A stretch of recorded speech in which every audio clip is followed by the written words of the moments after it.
words that have opposite meanings. Are there any other words that have that opposite kind of? Oh, sure. Well, you mean like akua? Yeah. Oh, yeah, lots. Hawaiians love that because it's in context. Hawaiian language, to really understand it well, you've got to understand context. Because you can't do a literal word-to-word translation. Sometimes you can and get away with it. But sometimes context and placement of a word totally changes its meaning. One word with opposite meanings is la'a. Now, la'a usually means sacred.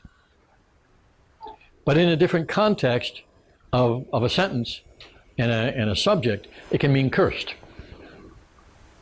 You have the word pono, which almost always means good. And yet, if it's placed in a particular position in a sentence, it means bad. So there's a lot of words like that. You've got to be very aware of context. I was also told about naming people. Yes. Sometimes a name was given almost an opposite context so that they wouldn't be noticed or attention wouldn't be put on them. There were only a few Hawaiians that did that. So that you know, like a jealous spirit wouldn't notice. Okay, that happened occasionally. For the most part, however, names were carefully chosen to give power, to give mana. And so if you could get a name that included the name of a high god or the name of a royalty, wow, no matter what was said, you wanted that, because that would empower you. One example comes to mind is during the reign of King Kalakaua, the last king of Hawaii, and he had a very loyal servant, commoner, but who was going to have a child, and he asked the king, and the king promised, because he really liked this guy, he said, okay, I'll give your child a name with my name in it when he's born. Okay? So one night, the king is playing billiards with some friends in the palace, and the servant came running in. He said, the son is born, the son is born. And Kalakaua turns to him and he says, his name shall be, because he just finished his last shot, Kalakaua wins at billiards. The man was extremely happy. Okay? We would almost think that might be an insult, but the man was terrifically happy because he got a name by the king with the king's own name in it. Okay? But like I said, for the most part, names would be very carefully chosen to emphasize a quality, a characteristic, a power. Now, an outer name, there's a difference. Hawaiians had a lot of names. There was the birth name. There was the outer name, which was used in ordinary conversation. Very often some piece of the original name.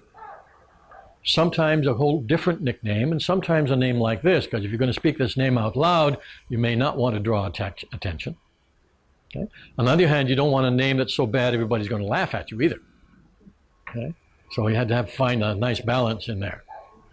Hawaiian names typically were always descriptions of something. So that some of the names tend to be pretty long. And mostly what we hear today are only short, very short pieces.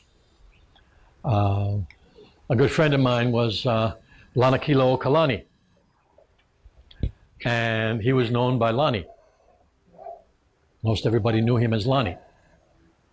His full name wasn't used very often. Okay? But if you were of a lower caste, a lot of the Menehune names that come down to us, a lot of the lowest commoner names would be a single word.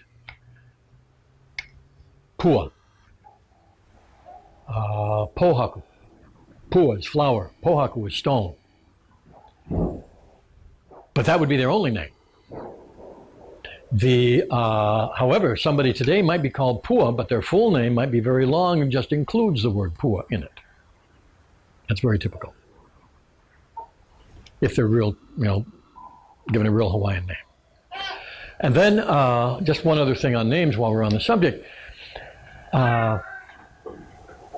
If you're talking in Hawaiian today and you're talking about your father, you would call him Papa.